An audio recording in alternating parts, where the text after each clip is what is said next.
I declare this first Sunday of this month, may this month of August answer to you in the name of Jesus. Amen. I say, may this month of August answer to you in the mighty name of Jesus. Amen. May the month of August answer to you with a package of your miracles in Jesus' name.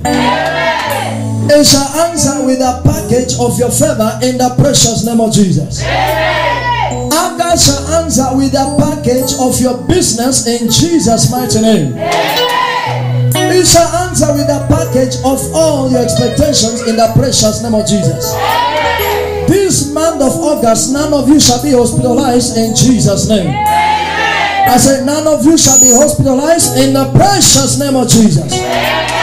Father, we give you praise and glory. In Jesus' name we have prayed.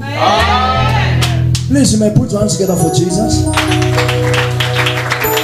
And you may settle in the presence of God. We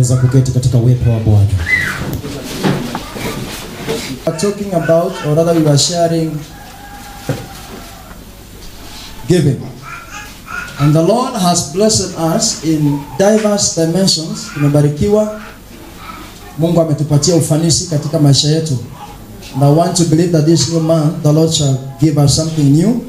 And over this new thing, it shall still be a blessing to us in the mighty name of Jesus. Amen. The Lord has been speaking to me about holiness. Please look at your neighbor and tell your neighbor holiness. Yani kwa Kiswahili ni utakatifu. Saidia jirani yako aelewe vizuri. Kwa Kiswahili ni utakatifu. Holiness is the character of God. Holiness is the will of God. Holiness is the desire of God. Holiness is the demand of God of us as Christians. Holiness is the character of God. Holiness is the will of God. Holiness is the demand of God of us as Christians. Holiness, holiness, holiness is what God demands or what God expects from us. Now, I'm not interested in knowing how many people will gather or will assemble in this church because of this particular issue. God did not send me to gather multitudes. I'm not a politician. I don't want to preach. I want to talk to you about what God is talking to me about. God never sent me to gather multitudes, so I'm not a politician who will stand and people will gather to hear me. I'm not a witch doctor to be here to elevate myself as a God so that when people come, they look at me as a man who has solutions to their problems. I am here to fulfill the mandate of God which He has put over my life as a vessel to simply but lead His people to Him through the deliverance that Jesus Christ has given to us, through His redemption, the redemption of His blood that He shed on the cross. If we gather two of us and reach heaven and access eternity, that will be my joy as the pastor. If we gather 1 million in this place and lack a place where to accommodate people and lack heaven, then I will be a frustrated man who has been given an assignment and he failed to deliver. Am I talking to someone? Yes. Now you can keep your amen in your pocket because I may not need it. Hallelujah. You may keep your hallelujah in your own handbag because I may not need it. Amen. You may keep your hands in your pocket because I may not need your clap. What I need is you to stick to the will of God and be holy and righteous. Amen. People say it is not possible for one to be righteous and holy. And I will agree with you to some extent. But everyone has the ability to work hard towards holiness and righteousness each and every day. And that is what I want you to do each and every day of your life. Holiness is what God demands or expects from us. Amen. I want you to listen to me carefully. Be very attentive, because I'm just talking to talk. I'm just going to talk the way I'm talking. I'm not going to preach. There is nothing like impartational, anything. There is nothing like preaching here. I just want to talk to you about what God expects from you. This morning, I was trying to read the scripture. I was trying to pray and I was unable to do that. I found myself crying in the presence of God. The reason being, I am a sinner. I don't deserve to stand before God. I don't deserve to be in the presence of God. And every time I stand, I have to tell God, Father, forgive me, because I have engaged myself into things that do not give you glory. Lord, forgive me this day. May the Lord forgive us in the mighty name of Jesus. Amen. As we are seated here, there are people listening to me, and all of us are listening. There is a percentage of people that on the day of judgment, when judgment will be released, you will be thrown into the hellfire and burned for the rest of your life. Today you are listening to me. There are people here listening to me. On the day of judgment, you will be set apart and access heaven for eternity. And all of us together are born again believers in church. You are looking at me, I am looking at you, look at your neighbor. Every Sunday we are in church. We fellowship, we worship together, we shout hallelujah together, we shout amen together. But when the day of judgment comes, some of us will be found in the hellfire burning, and others will be found in the heavenly place enjoying eternity. Amen. The decision lies in your hands. It's you to decide kama utaingia mbinguni katika ufalme wa Mungu uenjoy maisha ya umilele, ama kama utaingia katika moto wa kuzimu uungue kila siku, maisha yako ya milele iwe katika kuumia na kusaga meno. Tell your neighbor, the decision is in your hands. Uamuzi ni wako. So don't say, I am waiting for pastor to help me. Don't say I am waiting for Jesus to help me. Don't say I'm waiting for God to speak to me about this righteousness thing. It is you to take a decision and to make up your mind to live according to the standards of God. It's true you are born again. It is true that you are filled by the Holy Ghost. It's true that you know how to pray. You can pray for 2 hours non-stop and you don't run short of words. You don't repeat yourself. Every time you open your mouth, you are making a new statement, a new phrase. We thank God for that. It's true that you can pray for the sick and they receive healing. It's true that you can pray for those who are demon possessed and they receive deliverance. We thank God for that. You can sing very well. You can preach the gospel very well. We bless God for that. But you can still preach well and not see heaven. You can still sing well and miss heaven. You can still heal the sick and miss heaven. Because what God is looking for is that you may give glory to Him. You may be used as a vessel of honor, but in the long run, you as a vessel will be damned somewhere. Yani, mkebe ya blue band ni ya dhamana sana kama bado iko na blue band. Lakini blue band ikiisha ndani inawekwa wapi? Kwa kabati. Ukiona mtu ameweka mkebe ya blue band kwa kabati, yani hana maono ya kununua glass. Ako katika hali ya kutumia hizo mikebe kama vikombe za kukunywa maji. Mungu akukomboe na hiyo maskini. Ukitoka hapa utupe mikebe yote ya blue band, mahali inafaa kukua. Hallelujah. You may be like that plastic tin, your blue band. You are only important because you are still a servant and serving God and His people. So God is using you for His own honor. But on the day of judgment, blue band ikishatolewa, you are a useless thing. You will not see heaven. You will miss heaven. But if you live a righteous life, even after the blue band is gone, you still remain to be an important vessel. You will still access the kingdom of heaven. You still receive eternal life. My prayer for you today is that you may live a righteous life and access eternal life. Amen. Being born again alone is not enough. Of course, all of us are born again. All of us are good people. Naingia kanisani. But you can still know Jesus. You can still be born again. No wonder why he says,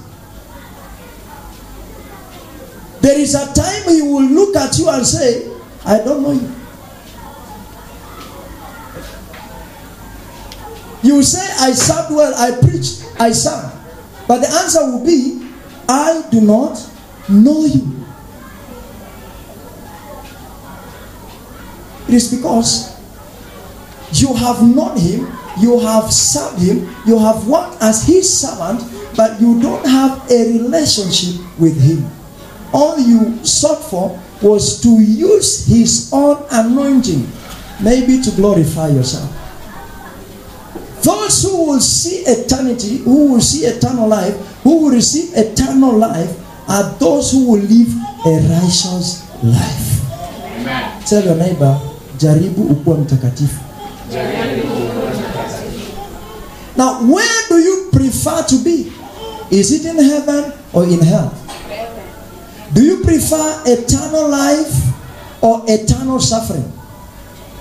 If you prefer eternal life, then make a decision today. Ambia jirani yako, badilisha maisha yako. You may say, Pastor, you're being judgmental, but may God help me today so that you understand me. This is the day you will decide whether you will access eternity, that is eternal life, by enjoying the presence of God, or if you are going to suffer in hellfire for the rest of your life. Now there is life after death. And that is what we call eternal life. In eternal life, there are people who will suffer eternally, and there are those who will enjoy eternally. Am I talking to someone? After death, there is life. And in that life, what you do today while you are alive will determine the results after your death. Siku ya kukufa, hautakuwa na muda wa kutubu. Because most of us are saying, I will repent. Who knows when Jesus will come? We may be here as I'm talking now, before I tell you repent, and then Jesus appears just before you repent. Just before you tell him, I am wrong. Lord, forgive me. Receive me again. He appears. Because the Bible says he will come like a thief. In a manner of a thief. No one will know how he will come. No one will know how he will enter. No one will have information. No one will understand. You will only realize that things are not working normally. And that will be too late for you to repent. Heaven is real, so is hell. Choose today if you want to be in heaven or in hell. Deuteronomy chapter number 30 and verse number 18 to 19. I want us to turn together so that we read together. Deuteronomy chapter number 30, verse number 18 and 19. I'm moving slowly with you so that all of us can understand and make a decision today to live a righteous life. Deuteronomy chapter 30, verse number 18 to verse number 19.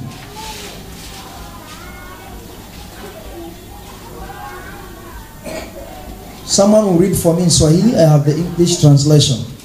I denounce unto you this day. Which day? Today. Not yesterday, but today. That you shall surely perish, and that you shall not prolong your days upon the land, whether thou passest over Jordan to go to possess it. Verse number 19. I call heaven and earth to record this day against you. Against who? Me. That I have set before you life and death, blessing and cursing. Therefore choose life, that both thou and thy seed may live. Amen. Read for me in Swahili. Na wahubiri hivi leo hakika mtaangamia. Hamtazifanya siku zenu kuwa nyingi juu ya nchi uivukiayo Yordani, uingie kuimiliki.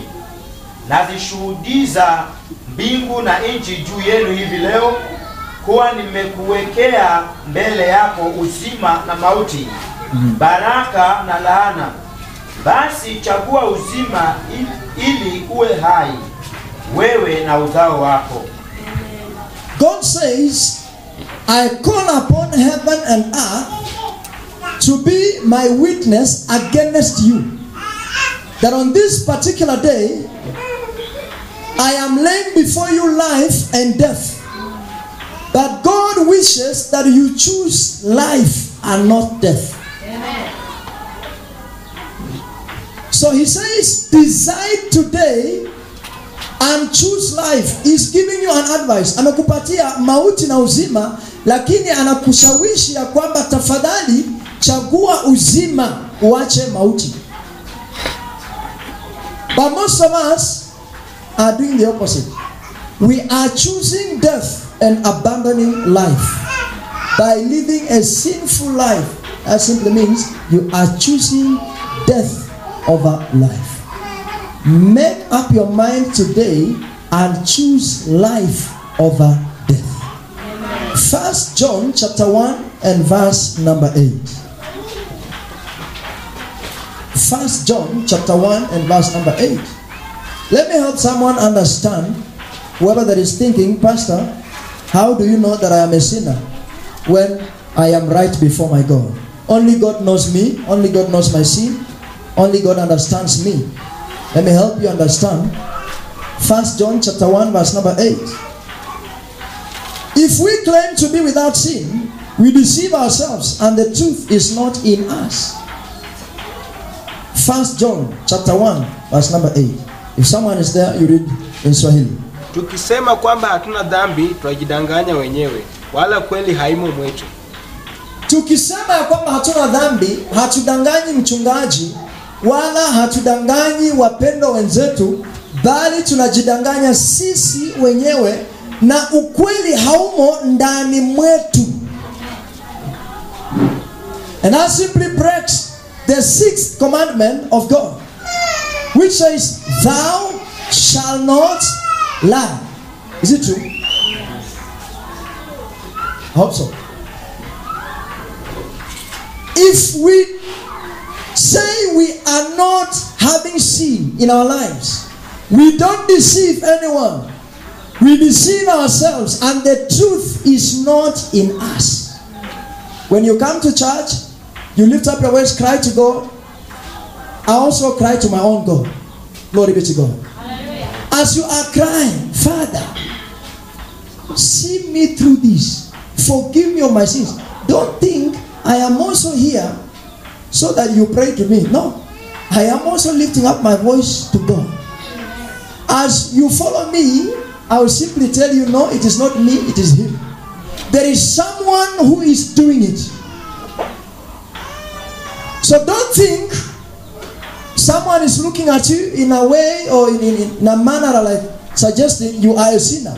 But if you think you don't have sin within yourself, you don't deceive anyone, ni wewe unajidanganya mwenyewe, and you are a liar. The Bible says Satan is the father of lies.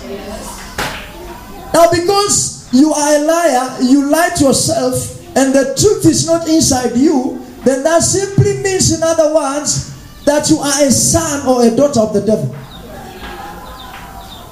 Maana yeye ndiye baba ya uongo na wewe ni muongo, it simply means you are born of him. Romans chapter 3 verse number 23. For all, Romans 3:23, for all have sinned and come short of the glory of God. Romans 3 verse number 24. Being justified freely by His grace through the redemption that is in Christ Jesus.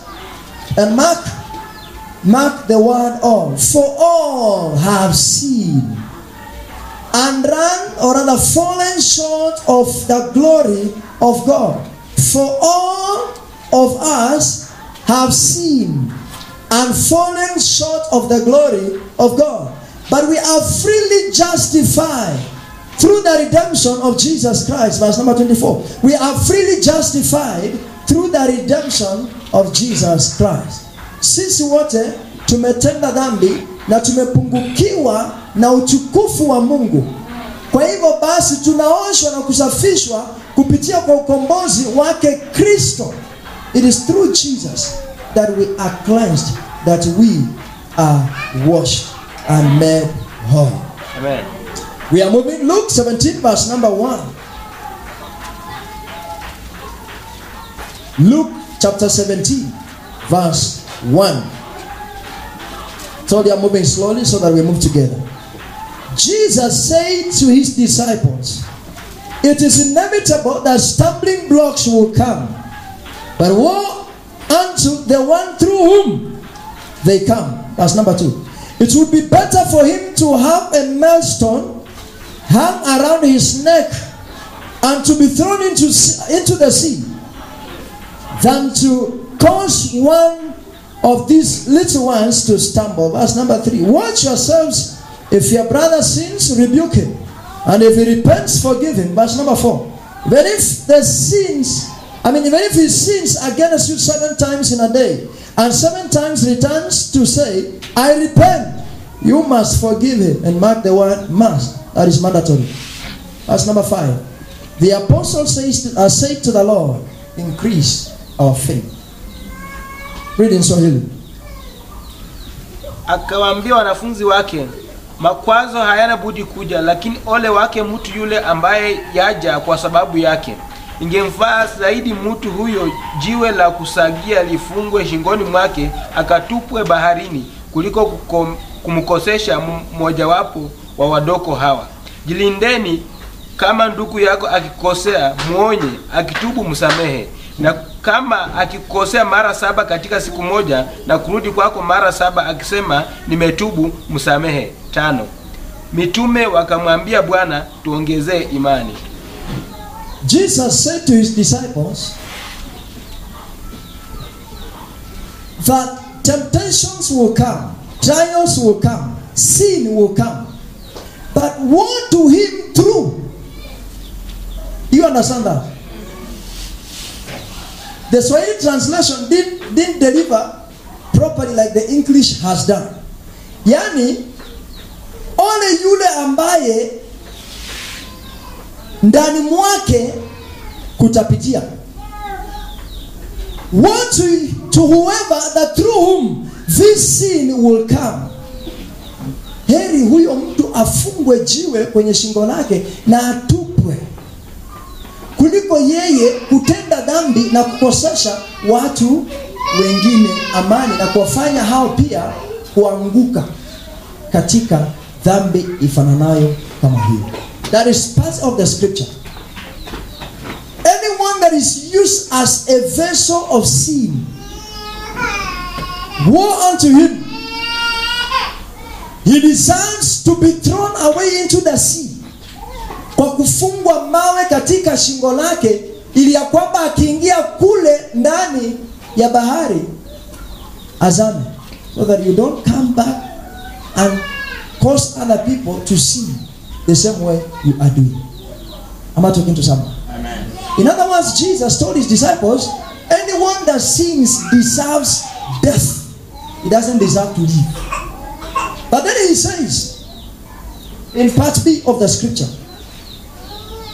watch yourselves. If your brother sins, rebuke him. Do what? Muonye. Tazameni ya kwamba iwapo mmoja kati yenu atatenda dhambi, basi mukaweze kumuonya, mukamrekebisha. And this is what brings me to a statement. I am not interested in knowing how many we are. I am interested in knowing who is truly born again.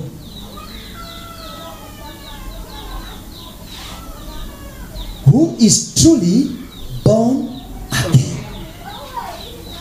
My assignment is not to gather jam. It is to gather souls that will give God glory. Amen. So whoever that is used as a vessel of sin should be destroyed. But then he says, if your brother sins, rebuke him. Now, if we take the responsibility as a church to rebuke you and to correct you because you are sinning, then simply understand that we are practicing the scripture. Don't hang on one side of the scripture and say, Biblia imesema asamehewe. Hata akifanya mara 7 na arudi mara 7 akiomba msamaha asamehewe. Before you read that, read verse 2 and verse number 1. Which says, you deserve to be tied milestones around your neck and be thrown into the ocean, into the sea. After you have read that one, now read the next for us, so that we understand we should forgive you. After you have told us, you deserve to die. Forgive him, even if he sins 7 times in a day and comes back and tells you, I repent. The scripture says, you must forgive him. You must forgive him. Verse number 5. And the apostles say to the Lord, increase our faith. Because with this little faith, we are not going to manage to forgive 7 times in a day. Amen. So what we need is that you may increase our faith to a level of managing this kind of temptations. Huwezi niibia pesa, uende, urudi, uibe TV kwa nyumba, uende, urudi useme ndugu naomba msamaha niliiba TV. Uende tena urudi, nikikuja nipate umeiba mtungi ya gas. Alafu urudi tena, nikikuja nipate umeingia kwa nyumba. Tena unga yangu ilikuwa kwa ndoo umeenda nayo. Tena nasema ndugu, Mungu anasema nikusamehe. My friend, when I'm born again filled by the Holy Ghost, I will say enough is enough. Utajua mimi ni mchungaji, lakini pia mimi ni mtu. Niko na hisia na ninachoka. So the apostle tells Jesus, please increase our faith, because we are not going to manage to forgive someone 7 times in a day. Kama anaweza kukosa mara 7 kwa siku, arudi akiomba msamaha na tumsamehe, kwa wiki atakuwa amekosa mara ngapi? Na kwa mwezi? Inahitaji neema kiwango kingine. Inahitaji imani kiwango kingine. Sio hiyo imani yako ya roho ndogo ya hasira. You need a stronger faith to help you to forgive such like people. So the apostles asked Jesus, please increase our faith. Now, if you see Jesus talking to his disciples about sin coming, but he says, woe unto him through whom sin shall come. Then he says, but if he sins 7 times in a day, please, you must forgive him. It simply means in the life of a born-again Christian, there is a place of sin and there is a place of forgiveness. No wonder why in Matthew chapter 6, Jesus teaches his disciples how to pray. The verse number 9, he says, if you pray, pray like this. Our Father who art in heaven, hallowed be thy name, thy kingdom come. And as you go down to verse number 12, he says, forgive us our sins as we have forgiven, or rather as we forgive our debtors. Forgive us our sins as we forgive those who have sinned against us. Jesus simply understands that in the prayer of a believer, there is a place of sin, whereby you need to ask God to forgive you of your sins. In brackets, repentance is part of a prayer of a believer. Amen. But most of us pray without repentance. Ask your neighbor, when last did you repent? Na kuna watu hapa tangu waokoke, anakumbuka mara ya mwisho yeye kutubu, aliambiwa na pastor, sema Bwana Yesu nisamehe dhambi zangu. And that is the last time you asked for repentance from the Lord. Since that day up till now, Bwana nisaidie na gari, Bwana naomba nisaidie na pesa, nifanikiwe. Yeah, the first statement you ask in prayer is that you are asking for things. Hata jioni ukienda kulala, hauombangi Mungu nisamehe kwa dhambi nilizozitenda tangu asubuhi kufikia hii jioni. Makosa niliyofanya kwa kujua na kwa kutojua nisamehe. You don't remember that. Ukishakula ugali, kwanza hukuomba ndipo ukule, ulikula maana Mungu ameleta, na hauna budi kukula kile Mungu ameleta. Na shiba, unaenda kwa malazi, ni kulala hata pasipo kuomba. But Jesus talking to his disciples, he says, you ought to repent in your prayer. As much as you are asking for anything else, but don't conclude your prayer without asking for forgiveness. So repentance is part of the prayer of a believer. Amen. Amen. Yes, you know you have not sinned, but you don't know what you did that is against the will of God.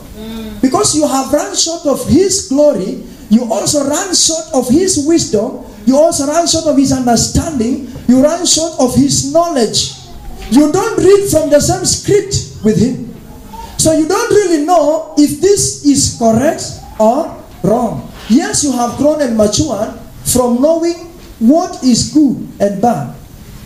Of course, it might be good, but it is sin. It might not be bad, it might be good, but it is sin. So you need to repent, you need to ask repentance of the Lord. Am I talking to someone? Amen. Look at your neighbor and tell your neighbor, you need to repent. I thank God because our first prayer of expectation was a prayer of repentance. At least it helped some of us to reconnect with God. This is what the Bible says. What stands between you and God that makes Him not to answer your prayers is not the devil. It's sin. It's sin. And the prayer of a sinful man is nuisance in the ears of God. A prayer of a sinful man is noise. Doesn't make sense. Ni kama tumekaa kwa nyumba, umetulia, na mtoto anachukua kisu ama kijiko, anaanza kupiga mabati ama sufuria. Hivyo ndivyo unafanyanga wakati naomba. Mungu anasikia hivyo. Unapiganga sufuria, Mungu akisikiza. Yaani every time you shout, Lord, Lord, ulizanga upana baba. Mungu anasikiza, anasema, hii kelele hivi ya kimapepo inatoka wapi? He doesn't understand what you say. Because the prayer of a sinful person is noise in the ears of God. Now, the prayer of a righteous man is a sweet melody in the ears of God. Amen. A sweet melody. It's a sweet aroma. Your prayer, if you are a righteous man, avoiding sin and living a holy life, the prayers you pray to God are sweet to His smell, sweet to His taste, sweet to His ears. When He hears your voice, ukisema Baba, asante kwa siku ya leo, Mungu anasema anameza mate. It smells good. But if you have walked through sin throughout the whole day, and in the evening you are crying to Him, you are asking for things. Bwana, nimepitia shida mingi siku ya leo, nisaidie kesho nikiamuka, nisione hii shida nimeona, ile tabu nimeona leo hii, Mungu nisaidie. Mungu asikii lugha yako, because your language is not His language. The language of God is holiness. It's not sin. He understands the language of holy people. He doesn't understand the language of sinful people. May God help you to live a righteous life today in the name of Jesus. Amen. I say, may God help you to live a righteous life in the mighty name of Jesus. Amen. Now, Proverbs chapter 6 verse number 16. 6 things that the Lord hates.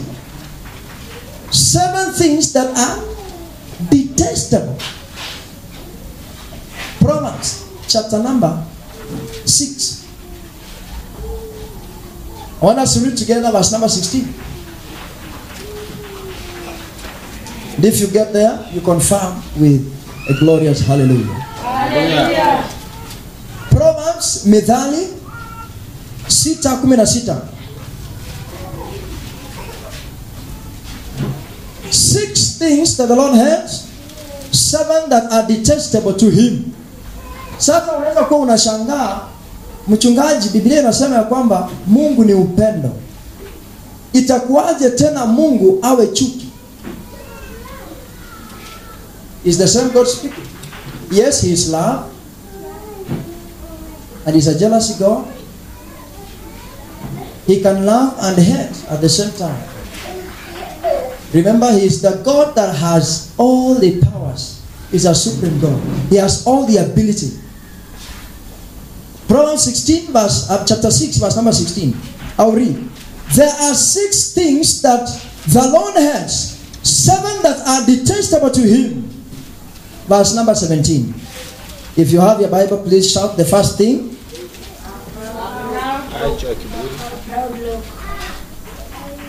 Say like you believe. Macho ya kiburi. Kiburi. Number 2. Ulimi wa uongo. Number 3. Mikono imwagayo damu isiyo na hatia. Number 4. Moyo wazao mawazo mabaya. Number 5. Miguu iliyo myepesi kukimbilia maovu. Number 6. Shahidi wa uongo asemaye uongo. And number 7. Apendaye mbegu za fitina kati ya ndugu. Read the whole passage in Swahili. Kuna vitu 6 anavyovichukia Bwana. Naam, viko 7 vilivyochukizwa kwake. Macho ya kiburi, ulimi wa uongo na mikono imwagayo damu isiyo na hatia. Moyo uwazao mawazo mabaya, miguu iliyo myepesi kukimbilia maovu. Shahidi wa uongo asemaye uongo, naye apandaye mbegu za fitina kati ya ndugu. Katika hizi vitu 7, wangapi wanasema ya kwamba mimi siku inaishanga kama sijapikia kwa pamoja? So we do agree that we are all sinners. Yes. I'll begin with the first thing, haughty eyes. Proverbs chapter 6, verse number 16. There are 6 things that the Lord hates, and 7 which are detestable to Him. Number 1 thing that the Lord hates is haughty eyes. A different translation says, a proud look. Numbers chapter number 16, verse number 3. A proud look, haughty eyes. Numbers chapter 16, verse number 1, 2, and verse number 3. I will read. Now Korah, son of Izhar, the son of Kohath, the son of Levi, and Dathan, and Abiram, the sons of Eliab, and on son of Peleth, who were Reubenites, took men and rebelled against Moses, along with some of the Israelites, 250 leaders of the community chosen from the assembly, famous men. And this fame is what brings pride. Famous men. Verse number 3. And they assembled against Moses and Aaron, saying to them, you take too much upon yourselves, seeing that the whole community is holy, every one of them, and the Lord is among them. Why then do you exalt yourselves above the community of the Lord? Korah alikuwa mmoja kati ya viongozi ambao walikuwa wanafanya kazi na Musa. So Korah, having a proud look and haughty eyes, he felt like yeye anastahili kupata vitu ambavyo kuhani Musa anapata. So he assembled the leaders together with him, those who said, we are of your team. He ganged up and rebelled against Moses, because he felt sisi pia ni watakatifu. Kwa nini nyinyi mnajichukulia kila kitu mkijiwekea? Hata sisi pia tunafaa. So he looked at himself like a man who is much better than Moses. A problem. He felt like we deserve. Sisi pia tunastahili. Na hivyo ndivyo inakuanga tu. Hata mimi pia ninastahili. Pastor, kwa nini nipatie nafasi ya kuhubiri? Naweza kuhubiri vizuri kuliko huyo ndugu. As a proud look. I am much better than him. You sit and feel you are better than someone else. That is a proud look, a proud feeling. You think you are much better than others. Let me explain this better. Haughty eyes is the spirit that makes one overestimate himself. Unajiona juu zaidi ya kiwango chako. And underestimate others. You overestimate yourself and underestimate others. In terms of spirituality, we call that self-righteousness. Mimi tu ndiye mtakatifu. Hutaki kuhusiana na watu wengine, hutaki kuhusika na wao. Wewe ni mtakatifu, hao ni wachafu, hao ni watenda dhambi. That is a proud look. And there are people who sit and think and feel they are the only righteous people. So every other person around them is not worthy. Hata hutaki kusalimia watu, hutaki kukaa na watu. Yaani wewe peke yako ndiye mtakatifu. Wale wengine ni wachafu. You don't even know how many things you are using that are dirty. But you still want to judge yourself and overestimate and overclass yourself that you are righteous and others are sinful. That is one of the proofs that you are a self-righteous person. You have hot eyes. You think you are intellect, and such like people are always arrogant, unteachable, rebellious, and very judgmental.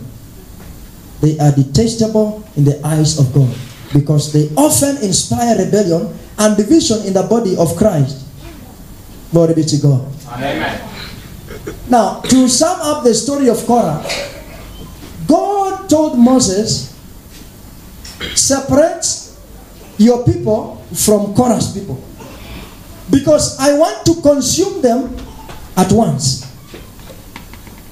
God instructed Moses to instruct his people not to dwell in the tents of Korah and his people. So wakakaa kando, na Musa akawaambia, leo wacha tuone kama Mungu wangu ndiye wa kweli ama Mungu wenu ndiye wa kweli. Na kama Mungu wangu ndiye wa kweli, atafanya ishara ya kitu ambacho hajawahi kifanya. And God did something that did not surprise them but consumed them all. When they separated Moses' team from Korah's team, Korah na wakora yake yote wakakaa huku, the earth opened up and it swallowed up Korah na wakora yake. Because they stood up against the people of God, thinking they are more righteous than them. So, get to understand that haughty eyes are still a proud look. Now, pride does all kind of damages. It hurts relationships. Let's read from Proverbs 13 verse number 10. Pride kills relationships.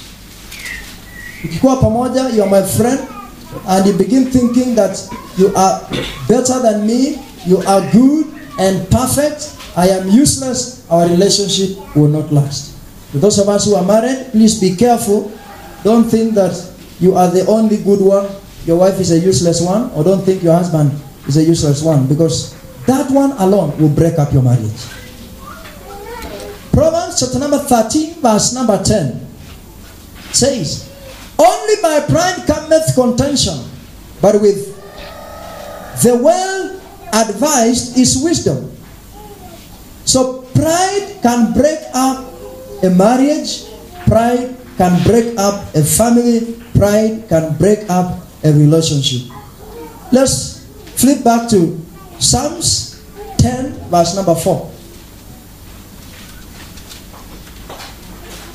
As we conclude, Psalms chapter 10 verse number 4 says, the wicked through the pride of his countenance will not seek after God. God is not in all his thoughts. And sometimes pride causes people to think they are right with God when they are really not even anywhere close to God.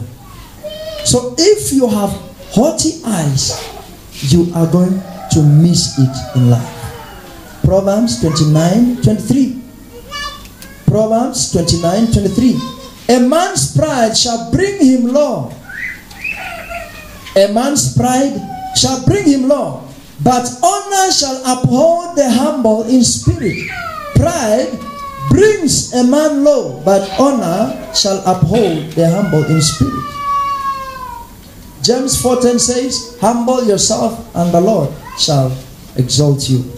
As you humble yourself, I see the Lord exalting you in the precious name of Jesus Christ. Amen. So God hates a proud person. Remember the scripture still records pride goes before destruction. So pride and destruction are twin brothers. Anywhere you see pride, be sure destruction is somewhere around that place. Ukiona mtu ana kiburi, ana majivuno, ni kujisikia, ni kuringa, anapiga kifua, kama sio mimi hiyo kanisa ingefika pale, kama sio mimi ndugu haungekuwa na koti leo, kama sio mimi huyu bibi yake ungekuwa na yeye angekuwa ameenda. That one is a proud person, and the next step is to fall. You shall not be proud in the name of Jesus. Amen. I say you shall not be proud in the mighty name of Jesus. Amen. So watch yourself, watch your tongue, watch the way you behave, watch the way you carry yourself before people. Because anytime you are going to exalt yourself and lift yourself up, a proud man can never escape the punishment of God. So humble yourself and the Lord shall exalt you. Amen. Every time you exalt yourself and lift yourself up, the Lord will make sure that He brings you down. A humble beginning is what results to a great finishing. Amen. Number 2 thing that the Lord hates. We will close on this number 2. What is our point number 2? What is the second thing that the Lord hates? You read your Bible. Proverbs 6:16. I want to move with you so that you don't forget anything. A lying tongue. How many of you don't lie? If you don't lie, please just say, I don't lie. Acts chapter 5, verse number 4 to verse number 5. This is the story of Ananias and Sapphira. Acts chapter 5, verse number 4 and 5. We're only taking a phrase from there, but you can read the whole of chapter number 5. Ujue mtu anaitwa Anania. And that is what he actually was. He is called Anania, and kweli Hinania. The name spoke much about him, and it controlled him. I believe this guy was not a Bukusu. But according to my understanding, he must have been, because the meaning in the name affected his life. Before the land was sold, it belonged to Anania and his wife, Vanania. So it is Mr. and Mrs. Vanania. Anania and Sapphira had land. They sold the land, and they were supposed to bring 1/10 of what they got from the land to the Apostle Peter. Now, this guy Anania brings something that is not equivalent to 1/10. He says God understands, because he knows I have school fees. God knows I have house rent. God knows I have a wife, and for the last 2 years I didn't buy her a suit. So I have to buy her a suit because I've sold land. God understands, and He knows. I am planning to buy land and at least continue developing and doing a few things in life. God knows that I've worked a lot on food. I need a car. So I will not take 10%, I will take 8% of my total income. What is that? It is a lie. That is what we call deception. So Ananias decides to lie, thinking he's lying to the Apostle Peter. So what happens is that after he has dropped his deceitful tithe, Peter asked him, Do you think you align to me? You are not. You align to the Spirit of God. The next step is that he fell and died dead. And the wife came in. And the same thing happened. Peter asked her, was not this land belonging to you, the whole of it, when you had it? But now that you have sold it, it does not belong to you. What you have belongs to the Lord. You need to bring a tenth. And what happened to your husband will happen to you.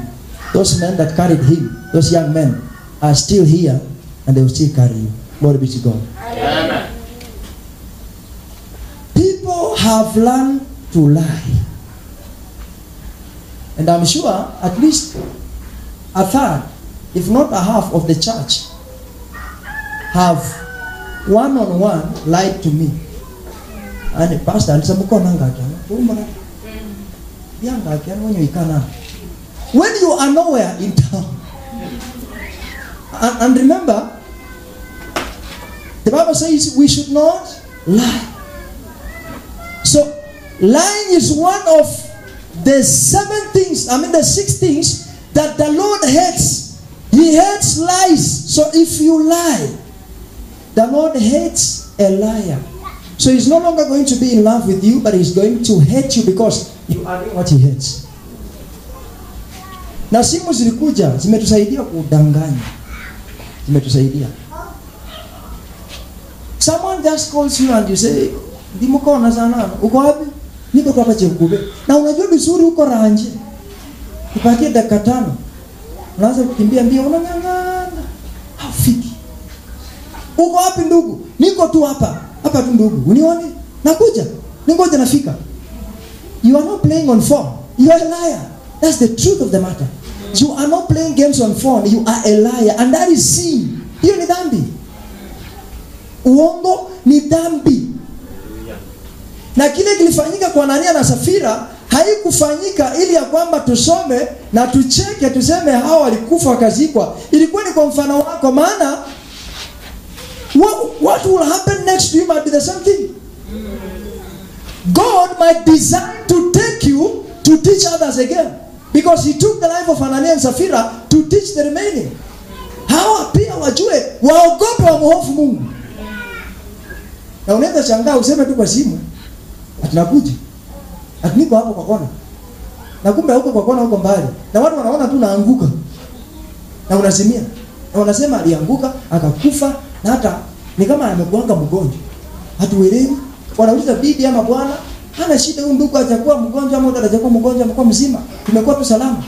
But because God wants to teach others a lesson, he decides to strike you. And let me tell you this.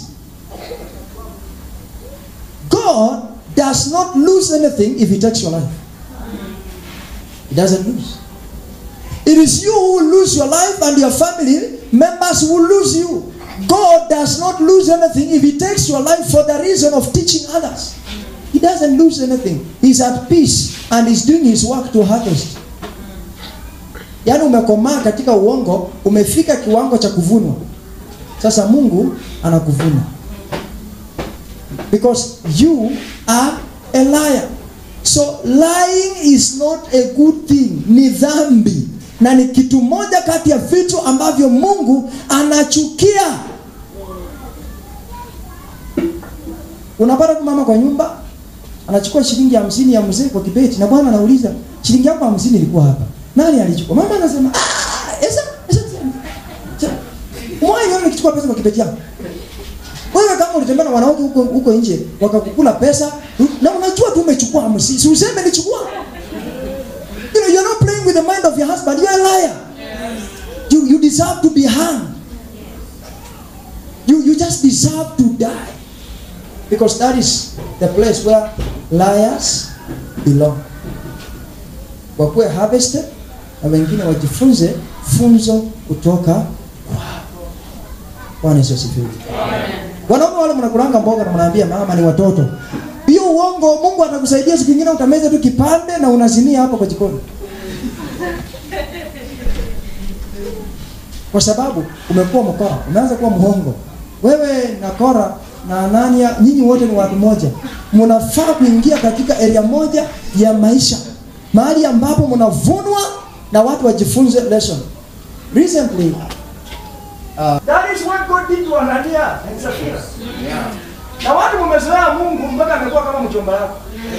Mmezoea Mungu amekuwa ni kama mama Mungu. Unaweza kufishi akishadani na mama Mungu. Mmezoea Mungu. Mnacheza kama mchezo fulani na Mungu. Unajua kazi ya mchungaji ni kuhubiri. Anabariki. Na unajua hata kuzika ni sehemu ya sala ya mchungaji. So, ukishafanya vituko zako ukakufa, I will come to preach. Na nikihubiri kuna mtu atakuwa wewe makani. Na akiokoka ni sehemu ya assignment yangu. Akishamaliza kuokoka, tutasema udongo inarudi. Assignment ya mchungaji itakuzika. Sitakata, itakuzika. But I want to assure you one thing. That there is no heaven after that grave.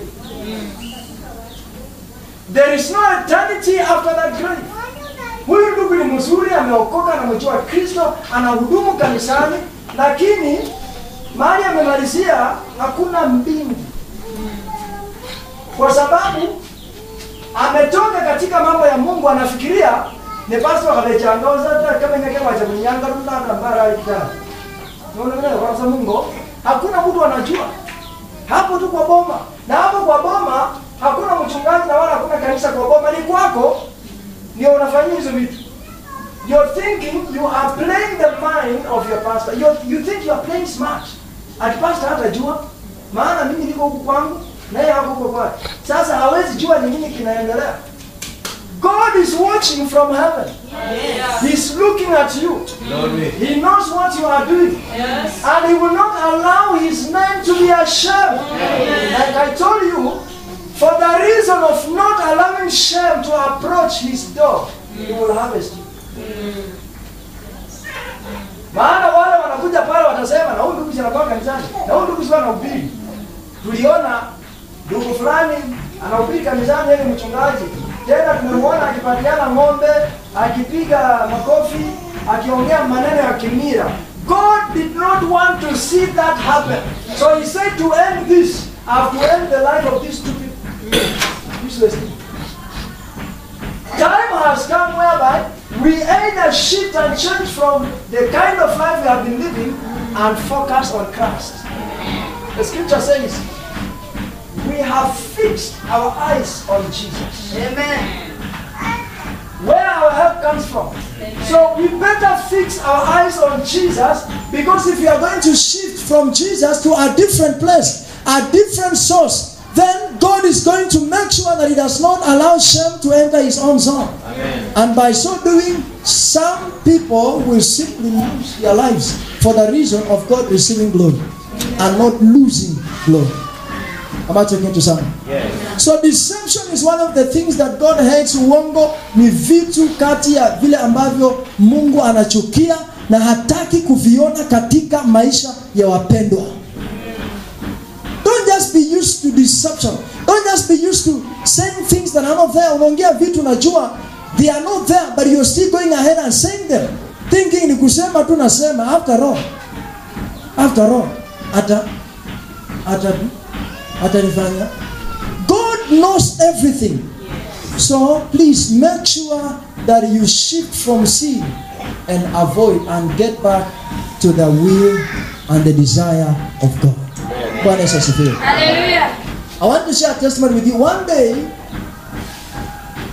there was a brother in church. Now, we had agreed. We met in the morning at around 7 and we agreed, let's meet again after 4 hours.